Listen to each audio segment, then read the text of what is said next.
Davam edirik. Birləşmiş Ştatlar İran-İsrail münaqişəsinə qoşulmaq üçün son hazırlıqları həyata keçirir. Bu barədə İsrailin 24 agentliyi Birləşmiş Ştatlar mənbələrinə isnadən məlumat yayıb. ABŞ prezidenti Donald Trump isə İranın tam kapitulyasiyasını gözlədiyini deyib. Bəs İsrailin İranın nüvə təhdidi aradan qaldırıldığını desə də tərəflər Tehrana hücumları niyə dayandırmır? Vaşinqton İraqda olduğu kimi İrana da birbaşa hərbi müdaxilə edə bilərmi? Edəcəkmi? Araşdırmamız var. İzləyək, davam edəcəyik. Dediyimiz kimi ekspertimizlə maraqlı məqamlara aydınlıq gətirməyə çalışacağıq.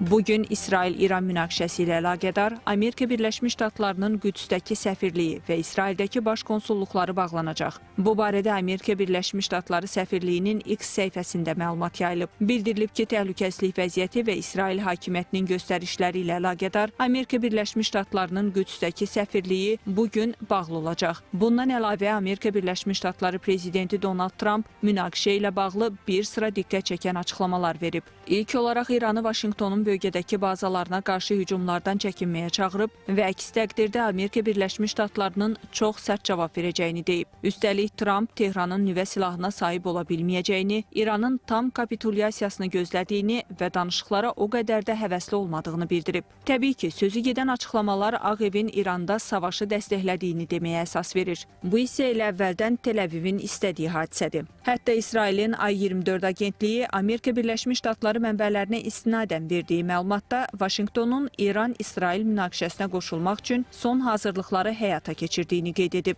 Təbii ki, proses uzanarsa və tərəflər arasında döyüşlər intensivləşərsə, xüsusilə də İran tərəfi İsrailin mülki obyektlərini açıq hədəf kimi vurarsa, belə olan təqdirdə Amerika Birləşmiş Ştatları da artıq müdaxilə imkanlarını gözdən keçirə bilər ki, əslində bu əvvəldən bəri İsrailin əsas istəyidir. Bu baxımdan vəziyyət belə davam edərsə, şübhəsiz ki, İsrail tərəfi bir müddət sonra İranın mülki obyektlərə vurulmasını əsas gətirib, İrana qarşı beynəlxalq müdaxilə imkanlarını dəyərləndirə bilər və bu istiqamətdə işlər görə bilər. Digər tərəfdən Birləşmiş Ştatların indiki məqamda İrana hərbi müdaxilə etməsi real görünmür. Çünki Vaşinqton Trump hakimiyyətə gələndən bəri dünyanın bir çox bölgəsində hərbi bazalarını ya ləğv edir, ya da əskərlərin sayını azaldır. Üstəlik hərbi xərclərin çoxluğu səbəbindən silah şirkətləri ilə bir çox müqavilələr də ləğv edilib. Paralelində isə Amerikalı jurnalist Tucker Carlson kimi bir çox ekspert və araşdırmacı İranla mümkün müharibənin Amerikanın dünyada nüfuzunun iflasa uğraması və Donald Trumpın prezidentliyinin de facto sona çatması ilə nəticələnəcəyini deyir.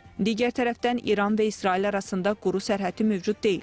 Qurudan manevr edilə bilinəcək ölkələrsə İranla əlaqələrin pozulmaması səbəbindən buna icazə verməyəcək. Dəniz yolu üzərindən hücumlarsa əhəmiyyət kəsb etməyəcək. Çünki həm Vaşinqton, həm də Tel-Əviv İranın İraq və ya Suriya olmadığını yaxşı başa düşür. Birincisi, nəinki ABŞ-ın, nəinki İsrailin, indiki mərhələdə İsrailin hər hansı bir müttəfiqinin birbaşa ordu yeritməsi İrana faktiki olaraq mümkünsüzdür. Çünki İsraillə İran arasında bilirik ki, quru sərhəddi yoxdur və mütləq şəkildə bu ordu yeridilirsə, digər ölkələrin ərazisindən keçməlidir. Bu isə həmin ölkələr tərəfindən buna icazə verilməsi mümkün deyil. Çünki o zaman İran tərəfindən birbaşa hədəfə alınacaq ilk ölkələr məhz o şəraiti yaradan ölkələr olacaq. Ona görə də burada belə deyək, Amerikanın müharibəyə qoşulma ehtimalı və s. ancaq hava hücumları ilə ölçülməlidir. Trump bəyan edir ki, Birləşmiş Ştatlar İsrailin İrana hücumlarında iştirak etmir, amma o da məlumdur ki, İsrailin hava hücumları müdafiəsində Birləşmiş Ştatların kifayət qədər dəstəyi var. Trumpın bu açıqlaması Birləşmiş Ştatların bölgədəki hərbi bazalarından riskə düşməməsi xarakteri daşıyır. Eyni zamanda hazırda nəinki yaxın şərqdə, ümumiyyətlə dünyanın istənilən nöqtəsində müharibələrə girmək Vaşinqtonun maraqlarına cavab vermir. Çünki Vaşinqtonun fərqli geosiyasi hədəfləri var və bunun üçün maksimum müharibələrdən yayınmağa səy göstərir. Rəsmi Tehran hələlik ölkədə rəsmi olaraq müharibə vəziyyəti elan etməyib. Görünən odur ki, İran rəsmiləri hava hücumlarını müharibə yox, lokal hərbi əməliyyat kimi görür. Amma Amerika Birləşmiş Ştatları İrana hərbi müdaxilə edərsə, bu geniş miqyaslı hal alacaq. Proseslərin belə inkişafı isə yaxşı heç nə vəd etmir.